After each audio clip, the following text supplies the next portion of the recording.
Em tudo, dai graças, porque esta é a vontade de Deus em Cristo Jesus para convosco. Amém. Esse é o nosso assunto de hoje. Nós temos muito a dar graças ao Senhor. Quem somos nós para termos comprado esse edifício aqui, né? Nós saímos do zero, né? E compramos esse edifício. Parece que Deus é um Deus assim que faz as coisas para deixar muito claro, né? Compramos esse edifício entre aspas, para os homens, no pior tempo possível, né? Logo depois da pandemia, saindo de uma pandemia, coisa complicada, né? E Deus nos abençoou. E agora já estamos aqui, já somos donos do título dessa propriedade e agora só nos falta arrumar. Então eu queria dar graças porque eu vi em tantas instâncias a mão de Deus na compra desse edifício. Então hoje eu quero começar uma série de estudo com vocês sobre Em Tudo Dai Graças. Eu já preguei aqui sobre esse assunto, mas em outro aspecto. Dando graças em tudo, quando você começa a dar graças em tudo, isso significa que você está estabelecendo a Jesus como Senhor. Porque você dá graça por alguém que fez alguma coisa para você. Então, quando você dá graça em tudo, você está estabelecendo o Senhor Jesus em tudo, como Senhor. Então, veja a importância da ação de graças. A ação de graças estabelece Jesus como Senhor. E se Jesus é Senhor, o que você faz? Você espera que Ele faça tudo o que Ele tem que fazer. E você vai crendo, à medida que você vai crendo, vai se movendo naquilo que Ele vai dizendo para você se mover, Ele vai fazendo. E aí que você tem um motivo de ação de graça. Estabelecer o senhorio de Jesus é declarar que nós estamos em dependência e por isso reconhecemos a sua atuação. Você tem reconhecido a atuação de Jesus na tua vida? Então eu queria dizer para vocês que a gratidão ela é uma coisa que vem em 3 estágios. Eu quero falar com vocês hoje dos 3 estágios da gratidão. O primeiro estágio é o estágio do reconhecimento. E isso está lá no primeiro livro de Reis, capítulo 19, do versículo 1 até o 19. Eu não vou ler toda a história, mas eu vou contar para vocês a história. É o seguinte, o Elias, Deus levantou ele como homem de Deus, Israel estava totalmente apartado das coisas de Deus. O Elias se levantou e foi para o Acabe, o rei de Israel, e disse, não vai chover 3 anos, até que vocês vejam que estão apartados do Senhor e voltem ao Senhor. Então ele foi lá e fez deu aquela palavra profética. E aí o que foi que aconteceu? Aí então começou um tempo de não chover. Deus mandou ele para a beira de um riacho, do ribeiro de Querite, diz lá na Bíblia, e Deus mandava os pássaros alimentarem o Elias. Veja só, isso que é dependência.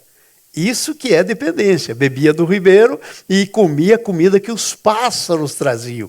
Veja o senhorio de Jesus sobre toda a natureza, inclusive os pássaros. Já viu o pássaro trazer fielmente no tempo certo a comida para alguém? Difícil, né? Mas quando está sobre o senhorio de Jesus, isso é muito simples e claro.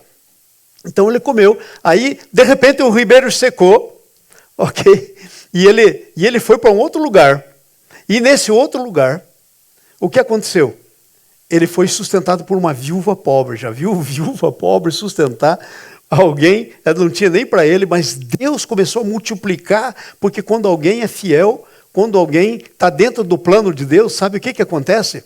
O que acontece é que as pessoas que estão à sua volta são abençoadas. A viúva e o filho dela foram abençoados. E aí então, aquela coisa toda, e chegou no tempo que já tinha passado os 3 anos e tanto, Deus disse para ele, bom, agora você vai então falar com... Primeiro o Acabe estava tentando descobrir o Elias para matar o Elias.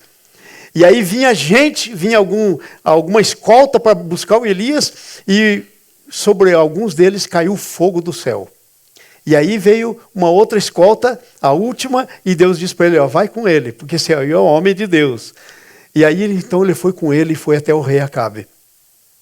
E aí o que foi que aconteceu? Ele convocou um ajuntamento no monte, ok? No Monte Horebe, no Monte Carmelo, aliás. Ele convocou um ajuntamento lá.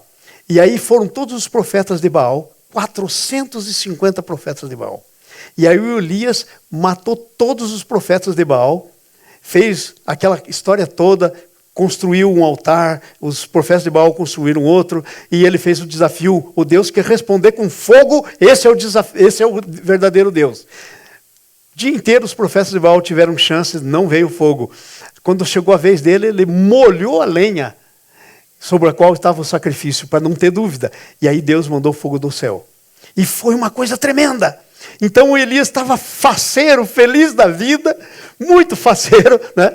E aí ele mandou um recado para o Acabe, vai logo porque vai chover, e vai chover muito, nem você com a sua carruagem vai conseguir sair daí. E ele voltou. Quando o Acabe chegou, contou para Jezabel. E a Jezabel mandou um recado para o Elias.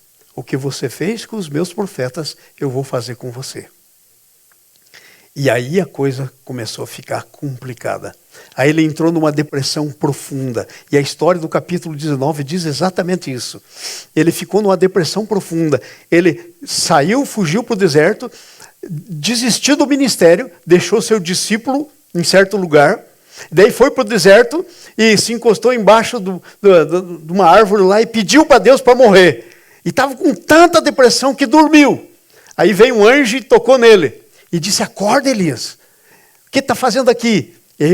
O Elias se acordou e viu pão sobre brasa e água. Aí ele tomou a água, comeu o pão, dormiu de novo.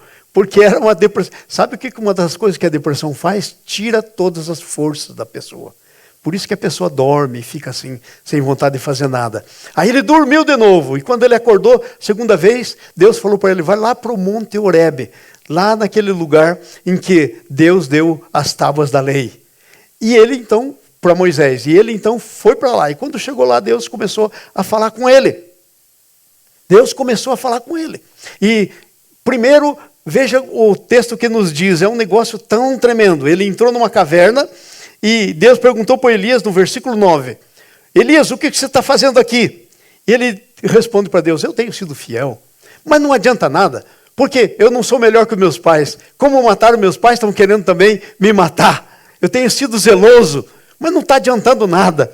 E aí Deus, então, começa a fazer algumas coisas que o Elias, a princípio, não entende.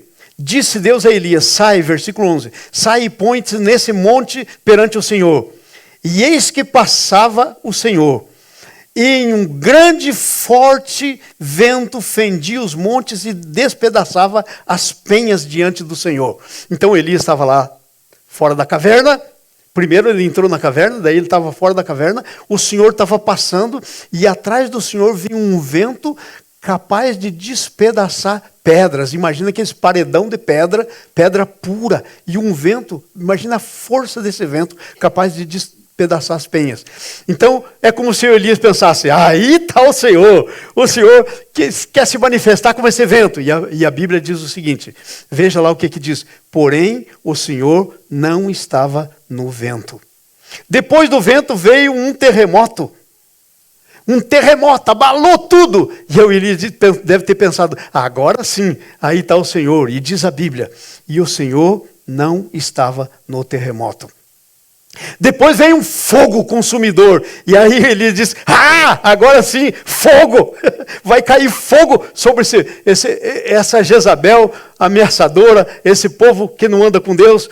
E veja só, mas o Senhor não estava no fogo. Versículo 12. E depois disso veio um cicio, ou seja, uma brisa tranquila. E adivinha o quê? Deus estava na brisa. Deus estava na brisa. Então, o que nós estamos vendo aqui? Que o Elias, não, apesar de ser aquele profeta tremendo, tão usado por Deus, mas o relacionamento dele com Deus não era suficientemente forte para entender realmente Deus. Ele entendia Deus como um vento poderoso, como um terremoto, como fogo, mas nunca tinha entendido Deus como uma brisa tranquila. E sabe o que estava querendo dizer Deus com isso? Eu acho, né? É a minha interpretação. Deus estava querendo dizer, ei, eu não estou agitado. Agitado está você. Você que quer um vento despedaçando a penha. Você que quer um terremoto. Você que quer um fogo consumindo tudo. Mas eu estou tranquilo. O Senhor estava na brisa. Na brisa. Ok, então veja só. Esse primeiro estágio do reconhecimento. O que ele demanda? demanda que a gente saia da nossa própria cabeça, que a gente fez um Deus conforme a nossa imagem, conforme aquilo que a gente tem na cabeça. A gente quer aquele Deus que quebra tudo, que vem fogo. Senhor, manda fogo do céu. Essa era a mesma coisa dos discípulos no tempo de Jesus. Não receberam Jesus numa cidade, e aí os discípulos disseram para Jesus, Senhor, quer que a gente ore para descer fogo do céu? E Jesus disse, vocês não sabem de que espírito vocês são. Então, às vezes, nos falta conhecer Deus como Deus Todo-Poderoso, que tem poder para vento, que tem poder para fogo, para terremoto, mas que é um Deus que está calmo, Ele não está agitado por nada. A agitação é nossa. Entenderam isso? A agitação é nossa. Ele está no controle. O Elias tinha pensado que Deus perdeu o controle. Ele falou, mataram todos os profetas, só sobrei eu, e agora querem me matar. Então deixa eu morrer antes que me mate, já que eu vou morrer mesmo. Ele não conhecia o Deus da tranquilidade, da brisa, daquela brisa suave. Eu fico imaginando, ele tinha andado todo aquele tempo no deserto e tinha ficado naquela caverna, agora vem aquela brisa suave. Imagine uma brisa suave tocando você num deserto como era aquele. É quente, né? Um deserto terrível, lá naquele monte. E então vem aquela brisa e passa por ele. Então a primeira coisa, o primeiro estágio da ação de graças é o reconhecimento. Elias agora estava o mais ingrato que podia haver na face da terra. Deus tinha feito tudo o que tinha feito através dele, e agora de repente ele esquece e diz, eu quero morrer. Ai Senhor, eu quero morrer. Por que ele queria morrer? É uma boa pergunta, né? Sabe por que ele queria morrer? Porque as coisas não estavam saindo do jeito que ele pensava que tinha que sair. Ele estava assumindo o papel de Deus na sua própria vida. Agora, para pensar. Pensa em você. Eu estou pensando em mim. E quando Deus me deu essa palavra, eu realmente pensei em mim. Quantas vezes eu quero fazer um Deus da minha cabeça? Eu quero que Deus leia na minha agenda. Eu quero que Deus siga o meu script, né? É assim com a gente. Às vezes é isso que nós queremos. O melhor script, a melhor coisa que existe é o de Deus. É o de Deus. Deus tem o tempo certo, Deus tem a maneira certa. Então, olha só. Então, esse é o grande problema. Nós não entendemos que Deus é Deus. E que os nossos problemas não abalam a Deus. O Elias estava pensando que Deus estava abalado e quando Deus manda terremoto, vento e fogo, e depois aparece numa brisa tranquila. Deus estava dizendo para ele, ei, você está errado, camarada. Eu não estou abalado. Eu sei a história toda. Eu sou poderoso para a história toda. Você que está com problema, não eu. Eu não estou abalado. Então, reconhecimento. A primeira coisa que nós temos que fazer é reconhecer a Deus. Porque até nós reconhecermos a Deus, nós ficamos no estágio do Elias. Nós acabamos entrando numa depressão, muitas vezes. Nós acabamos entrando numa angústia existencial. Nós queremos, às vezes, que Deus se mova e que faça isso. Ai, Senhor, fizeram injustiça comigo. Senhor, onde está a tua justiça? Isso é muito humano. Mas Deus está para lá do humano. Deus é maior do que o humano. Entenderam isso? Então, o que acontece? Nesse primeiro estágio, quando nós, apesar de todas as coisas que nos acontecem, começamos a reconhecer a Deus, o que é que isso traz para nós? Nesse primeiro estágio, a gratidão te liberta das emoções tóxicas. Eu duvido que o Elias podia agradecer naquela situação que ele estava. O texto nos conta que ele não tinha como agradecer. Porque ele estava numas emoções, as emoções do Elias estavam todas tóxicas, venenosas, a ponto de matá-lo. Porque por que você acha que ele pediu para morrer? Porque ele estava andando no espírito? Não, pura emoção, estava na carne. Emoção. Sabe o que é a nossa carne? A Bíblia diz que a gente tem que andar pelo espírito, não pela carne. Sabe o que é a nossa carne? A nossa carne é a nossa alma.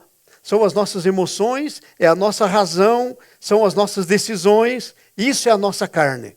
Se você nunca entendeu o que era carne, entenda isso. São as nossas emoções, nossa razão, nossas decisões, isso é carne. É isso que estava acontecendo com Elias. O Elias estava andando nas suas decisões, nas suas emoções, na sua razão, só eu fiquei. Veja que Deus pergunta para ele e ele responde a mesma coisa. Ele está querendo dizer, não há justiça. Deus pergunta, que faz aqui Elias? E ele responde, tenho sido zeloso pelo Senhor do Deus dos exércitos. Porque os filhos de Israel deixaram a tua aliança, derribaram os altares, mataram os profetas à espada, só eu fiquei e agora querem me matar. Ele estava dizendo, oh Deus, como é que é? Vai ficar sem ninguém? Ele estava pensando. Ele estava pensando que Deus ia ficar sem ninguém. Mas no fim da história, você vai ver que Deus mostra que tinha 7.000 pessoas. E que Deus tinha gente fiel. E Deus tinha alguém que ia substituir ele. Eliseu. Que ia ser 2 vezes mais poderoso do que ele. Nos seus milagres e em tudo que fez. Então o primeiro estágio do reconhecimento do Senhor. Da ação de graças. O reconhecimento é o que te leva a dar ação de graças. Se você não reconhecer, eu duvido que você tenha gratidão. A gratidão requer reconhecimento. Que foi o que aconteceu com Elias? Acabou o reconhecimento de quem Deus era e do que Deus podia fazer. E a gente, às vezes, assume um estado meio bobo, né? Porque imagina o Elias, que tinha feito descer fogo do céu, tinha feito cair chuva, de repente pensa que a Jezabel, uma mera mulher, podia matá-lo. Gente, aqui para vocês, ó, você só vai morrer no dia, se você não fizer bobagem, você só vai morrer no dia em que Deus tem preparado para levar você. Ele tem, o que a Bíblia diz no Salmo 139? Tem todos os seus dias escrito no seu livro. E cada um deles escrito e determinado. Então, ninguém vai morrer antes. Agora, se a gente ficar criando na nossa mente, na nossa cabeça, esse Deus conforme o que nós queremos, vai desaparecer a gratidão. Nós não vamos conhecer, nós não vamos conseguir ver o que Deus está fazendo, e aí nós vamos ficar tóxico. Sabe? Tóxico. Nós vamos ficar ingratos. Nós não vamos ser capazes de agradecer. Porque para agradecer, você tem que primeiro reconhecer. É a primeira coisa. E quando você reconhece, é o primeiro estágio da gratidão. São 3 estágios. Quando você reconhece, aquelas emoções tóxicas te deixam. Que coisa tremenda. Elias tinha entrado numa depressão tão profunda, que não sabia mais nem quem ele era. Você imagine, Deus tinha chamado para ser profeta. E Deus não tinha terminado o ministério do Elias. Deixa eu te dizer uma coisa, sabe por que o Eliseu entrou em cena? Porque o Elias desistiu. Deus não tinha dado final para o ministério dele. Ele terminou. E aí ele teve que ungir Elias no lugar dele, ou Eliseu no lugar dele. Mas Deus não tinha terminado. Então, a depressão, às vezes nós ficamos nessa depressão tão profunda, que o que acontece é o seguinte: nós nem sabemos quem somos mais. Já pensou se você fosse uma pessoa como Elias? Você teria toda a chance de que quando a Jezabel manda um recadinho para você, você teria toda a chance, toda a certeza, por tudo que Deus já tinha feito, para mandar outro recado de volta para Jezabel. Diz assim, ó, você quer. Agora, saiba que é um Deus que está no controle. E Deus vai tratar com você. Pronto, e continuava a vida. Mas com aquelas emoções. Gente, por isso que nós temos que andar pelo Espírito. A Bíblia diz, andai no Espírito e jamais satisfareis os desejos da carne. Efésios. Andai no Espírito e jamais satisfarei os desejos da carne. Aqui está o Elias querendo satisfazer desejos da carne. Ele não sabia. E agora, quando a gente não sabe nem quem a gente é e nem está com consciência, veja, uma coisa é você saber pelas experiências que tem, outra é a tua experiência gerar em você uma consciência. Sabe qual é o problema do cristianismo hoje? Escuta isso. O maior problema do cristianismo hoje é a falta de consciência. Primeiro, de quem Deus é. e segundo, de quem nós somos. Esse é o grande problema no cristianismo. Nós não temos essa consciência. A nossa alma ainda está com aquelas coisas do passado. A nossa alma não está submissa ao Espírito.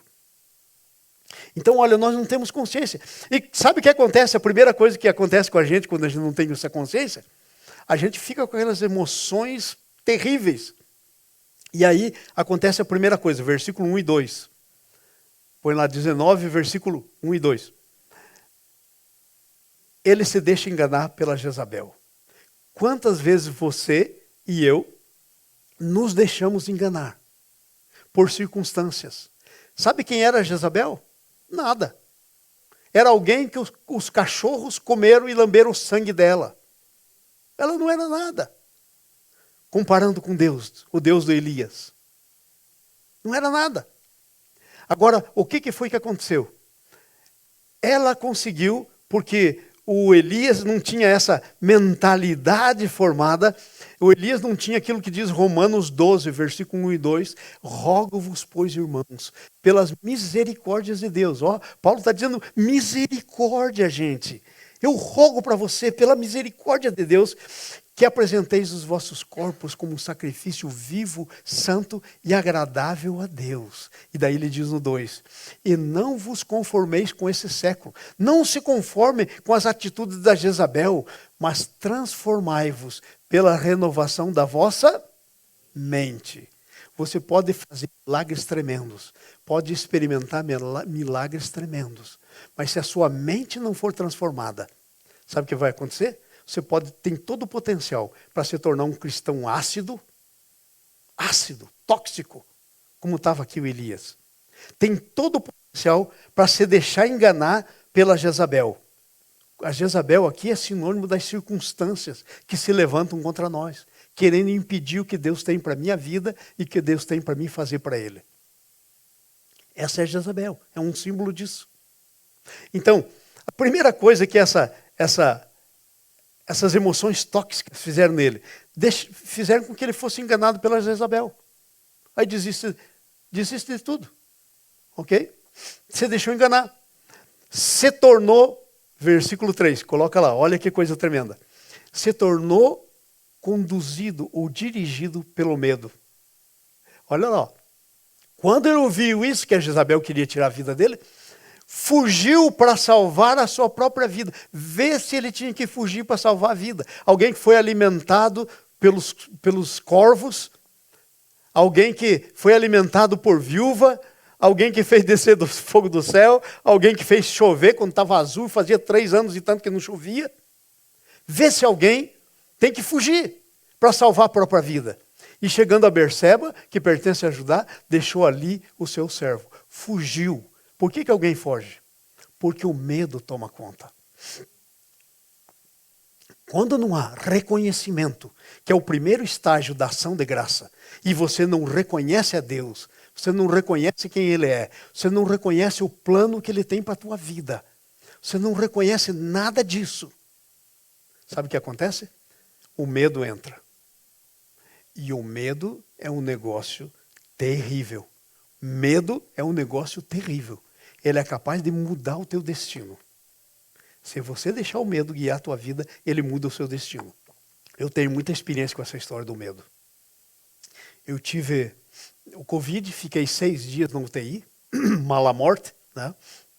E Deus me falou, claramente, quando eu estava lá na UTI, eu tive que fazer uma decisão. Veio tudo aquilo na minha cabeça, as setas inflamadas do maligno, do diabo na tua cabeça. Agora você morre.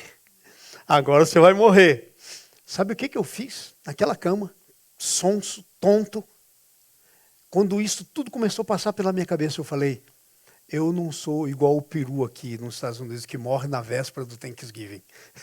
Chegou Thanksgiving, saiba que peru morre. Eu não sou peru para morrer na véspera. O Senhor tem meus dias contados, e se esse é o dia que o Senhor vai me levar, eu vou ter aquele encontro, eu quero dar um abraço em Jesus, e eu vou ficar muito alegre, mas se não tem, não vou morrer. Então, a gente tem que tomar uma postura, mas não há como você tomar essa postura sem reconhecimento. Porque o medo entra. Primeiro a Jezabel te engana, daí o medo entra. E sabe qual é uma outra coisa tremenda? Aí você abandona o que Deus tem para você fazer. Veja no versículo anterior, ele disse que ele foi, não, nesse versículo mesmo, ele disse que ele, chegando a Berseba, que pertence a Judá, deixou ali o seu servo, que era o seu auxiliar do ministério. Por que ele deixa o seu servo em Berseba? Porque ele está desistindo do ministério. Irmãos, vocês querem saber? Eu vou dizer isso, mas tudo está na mão do Senhor, né? Porque não sou eu que escrevi o script da minha vida. Lá no Salmo 139 é o Senhor. Mas eu ficaria tão tremendo, agradecido ao Senhor, tão tremendamente agradecido ao Senhor, chegando bem realmente na idade e morrer atrás de um púlpito pregando. Essa seria uma alegria. O Senhor pode me levar quando Ele quiser, do jeito que Ele quiser. Ele é Deus, eu não. Mas para vocês terem uma ideia, o que passa na minha mente é isso. Eu sei que o Senhor tem um ministério para mim. Sabe, eu tenho centenas, literalmente centenas de amigos, que eram amigos chegados, que eram pastores, que tinham um real chamado de Deus, que estão fora do ministério hoje. E sabe por que estão fora do ministério? Eu digo para vocês por quê. Porque não passaram no estágio do reconhecimento. Sabe por que eu sou incapaz de abandonar o ministério? Sabe por que eu sou capaz de deixar minhas coisas lá no Brasil, outras pessoas cuidando? E às vezes fico anos sem ir ver o que está acontecendo. Sabe por quê? Porque eu sei o que Deus tem para mim. Eu sei o plano que o Senhor tem para mim. E a coisa mais importante não são as coisas materiais. Porque como dizia um amigo meu, caixão não tem gaveta. Eu não levo nada quando for. Entenderam? Então, o importante, o que eu vou levar comigo, é tudo aquilo que eu fui para o Senhor. É tudo aquilo que eu fui em nome do Senhor. Isso eu levo. Sabe como é que é o nome disso? Galardão. Esse vai ser meu galardão. Eu estou, à medida que eu ando, construindo o meu galardão. E as coisas aqui embaixo, Deus vai me abençoando. É uma palavra de Deus que diz que Ele iria abençoar. Vai abençoar a mim, a você. Mas isso tudo fica aqui. A verdadeira bênção é aquilo que vai ser contado como teu galardão. E isso, para que você entre nele, você tem que reconhecer. Então, você não pode abandonar o que Deus tem para você. Agora eu quero fazer uma pergunta. Não responda para mim, porque isso aí é tão pessoal, né? O que é que Deus tem para você? Será que você é uma formiga? E não uma pessoa, aí criada à imagem e semelhança de Deus? Sabe que a Bíblia fala da formiga, né? Fala que a formiga trabalha, ajunta e trabalha todas as estações. Quem é você? Uma formiga? Não estou dizendo que você não deve trabalhar, não me entenda mal. A Bíblia é clara, quem não trabalha não come. Mas eu estou te dizendo que o trabalho não tem que ser o centro da sua vida. O centro da sua vida tem que ser o trabalho que Ele te levantou para fazer. Agora a pergunta, fazendo a pergunta corretamente dessa vez, qual é o trabalho que Deus levantou você para fazer? Você está fazendo? Porque o resto do trabalho, Deus quer fazer por você. Diz assim, não tenha sobre ti um só cuidado, qualquer que seja. Porque um cuidado, somente um, seria muito para ti. Veja o Elias. Olha a história do Elias. Então, esse reconhecimento é o que evita, ele tira de você essas emoções que te cegam. Essas emoções que te põem na direção errada. Essas emoções que te dão os valores da vida errados. É o reconhecimento. E ele tem vontade de abandonar a vida. Ele diz, chega. Ele diz, Senhor, eu quero morrer. Se senta debaixo de um zimbro, diz aí o texto, e diz, Senhor, eu quero morrer. Veja mesmo, versículo 4. Ele mesmo, porém, foi ao caminho de um dia no deserto, e veio e se assentou debaixo de um zimbro, e pediu para si a morte, e disse, basta, toma agora, ó Senhor, a minha alma, pois não sou melhor do que os meus pais. Sabe com quem que ele estava se comparando? Com o povo de Israel rebelde. Só que ele não era rebelde. Com quem você está se comparando? Com o melhor que há ou com o pior que há? Se você se comparar com o pior que há, Sabe qual é a palavra que você vai dizer? Não vale a pena. Mas se você se comparar com o melhor, você vai dizer, sim, Senhor, vale a pena. Qual é a tua comparação? Com quem você está se comparando? O estágio do reconhecimento é resultado da graça de Deus. Da graça de Deus. Veja o versículo 5 até o 8. Põe aí o 5. Vamos ler. E deitado debaixo do arbusto, adormeceu. Por que ele adormeceu? Para morrer. Ele queria morrer, dormindo. Adormeceu. Então um anjo lhe tocou e lhe disse, levanta-te e come. É resultado da graça. Um anjo veio, pôs fogo ali, fez um pão quentinho, água fresca. Então ele se levantou, vai para o 6. Ele olhou a cabeceira e havia um pão assado nas brasas e uma vasilha de água. Tendo comido e bebido, voltou a se deitar. Sabe, a depressão estava fazendo isso com ele. Estava com uma depressão de morte. Veio um anjo a segunda vez, toca de novo e diz, levanta e come, porque a viagem será muito longa. Deus está dizendo para ele em outras palavras, você está pensando que terminou? Terminou não, termina quando eu disser que termina. Você vai fazer uma viagem longa, amém? Ele se levantou, comeu e andou a caminho de 40 dias e 40 noites até Horebe. 40 dias e 40 noites caminhando sem parar. Sabe por quê? Porque ele comeu a comida de Deus e bebeu a água de Deus. Qual é a comida que você está comendo? A comida da Jezabel? As ameaças da Jezabel? A comida que esse mundo está dando? Ele andou 40 dias e 40 noites sem parar. Aquele cara que estava naquela depressão tão terrível por causa da graça de Deus, do alimento que Deus tinha para ele. Deus tem um alimento para você na hora da dificuldade. Na hora da dificuldade. Deus tem um alimento para você. E sabe qual é? O alimento é o próprio Jesus. Ele é o pão. Eu sei que eu cheguei aqui nessa história da compra aqui, eu já até contei aqui uma vez, deixa eu dizer de novo para ilustrar isso. Cheguei num tempo em que o banco disse que a gente precisava agora mais 100 mil na nossa conta. Aí eu disse, não dá mais, não dá. Aí a Enice me puxou a orelha e falou, como não dá? Você começou pela fé, termina na fé. Aí sabe o que eu fiz? Eu vim aqui para a igreja, fiquei aqui 3 horas orando, porque esse negócio ia se tornar tóxico na minha vida. Esse negócio ia matar a bênção que Deus tinha, não só para mim, mas para vocês. A gente podia não ter tido isso aqui. Aí a gente tinha que devolver o dinheiro, fazer coisa. A gente não teria. A gente teria que voltar para o aluguel. Mas eu fiquei 3 horas, eu cheguei a ficar cansado aqui, andando em todas as salas, dizendo, Senhor, essa é a nossa terra. O Senhor disse que se a gente pisasse na terra, se caísse no coração, agrada-te do Senhor, e Ele satisfará o desejo do teu coração. Eu fiquei orando isso aqui. E sabe, quando a paz veio no meu coração, eu disse, está feito. E eu falei, não é banco que manda. O banco está pensando que dinheiro que tem lá, com eles, é deles. Não é, é seu. A Bíblia diz que todo ouro e toda prata é do Senhor. Não é banco que manda. Entenderam?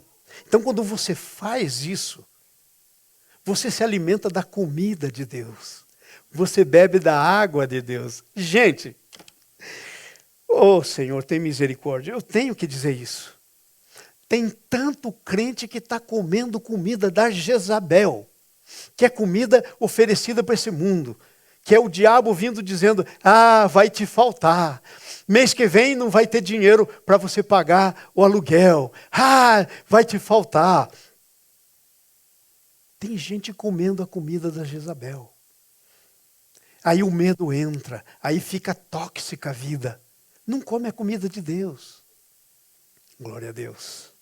Glória a Deus que a gente tem aqui nessa igreja gente vitoriosa, né? Muitos. Vou dar só um exemplo, a Lília. Quanto tempo você comeu a comida de Deus? O pãozinho assado na brasa e a água. Por quanto tempo você orou por esse bebê que está no teu ventre? 10 anos. Entenderam? Mas se você se alimentar da Jezabel, você não vai ter nunca. Se você desistir, se você dizer quero morrer, para com tudo. Não vai dar. Então, é falta de reconhecimento. O primeiro estágio da gratidão é reconhecimento. Se não reconhecer, não tem gratidão. E a última coisa é resultado, primeiro, da graça de Deus, te dar de comer quando você já desistiu. Deus não desiste. Para alguém aí que estiver desistindo, deixa eu dizer, Deus não desiste. Você pode estar querendo desistir, mas Deus não desistiu de você. Ele ainda tem comida e água para você. E a última coisa é resultado da revelação de Deus. Veja o versículo 9 até o 18. Olha o 9 até o 18. Olha, como é que aquele cara que estava quase morrendo, não tinha mais força, anda 40 dias e 40 noites, comeu a comida do Senhor, mas teve uma revelação que ele não tinha tido antes. Sabe o que você precisa para andar nessa vida como vitorioso, como vitoriosa? Revelação. Você precisa de duas coisas, comer a comida de Deus e revelação. Veja o versículo 9 e nós vamos terminar lendo esse texto. Entrou ali numa caverna onde passou a noite, então veio a palavra do Senhor dizendo, Elias, que fazes aqui? E aí vem toda a história, que vem o vento, e ele diz, derrubaram os teus altares, só eu fiquei, né? Eu agora quero morrer, porque não adianta ficar sozinho, vai o versículo 11. Aí vem o fogo, vem o altar, vem o terremoto, vai para frente. Aí, depois do terremoto veio o fogo, ele não está, vai para frente. Ele está na brisa, ao ouvi-lo Elias cobriu, vai comigo, vamos ler todos juntos. Ao ouvi-la, Elias cobriu o rosto com a capa, e saindo ficou à entrada da caverna. E veio uma voz que dizia, Elias, Elias, que fazes aqui? Essa é a pergunta que eu tenho para você hoje. O que é que você está fazendo aqui? Aqui é tua vida que você está vivendo hoje. Você podia viver uma vida super, como a de Elias, antes dessa história. O que é que fazes aqui? Então ele cobriu a capa, porque Deus estava ali na brisa. Deus está na brisa. Vai 14, desculpe. E ele respondeu, a mesma coisa, 3 vezes. Gente, o que o Elias está pensando? Que Deus não sabe das coisas? O que você está pensando? O que às vezes eu fico pensando? Que Deus não sabe das coisas? Ele sabe de tudo. Ele só não age, ele só não lê na minha agenda. Ele lê na dele. E aí é que está o negócio. Mas ele sabe de tudo. Ele sabe de tudo. Pablo, ele sabe da tua vida, ele te ama. É por isso que você não vai morrer sem deixar descendência. Porque sabe uma coisa muito terrível? É morrer sem deixar descendência. Você saiu disso. Deus te sacou disso e ele é bom. Aleluia. Vai para frente. 15. Então o Senhor lhe disse, veja, ó, volta por onde viestes para o deserto de Damasco. Ai, ai, ai. Quando você faz esse caminho, você tem que voltar atrás, não adianta. Lá ungirá a Azael, rei sobre a Síria. E a Jeú, filho de Ninsi, ungirás rei sobre Israel. E a Eliseu, filho de Safate, de Abel-Meolá, ungirás para ser profeta em teu lugar. Ok. Sabe o que Deus está dizendo para Elias? Aceitei tua carta de demissão. Só que você não vai deixar o emprego antes de preparar alguém para o teu lugar. É isso que Deus está dizendo. Não brinca com Deus. Porque Deus pode aceitar a carta de demissão.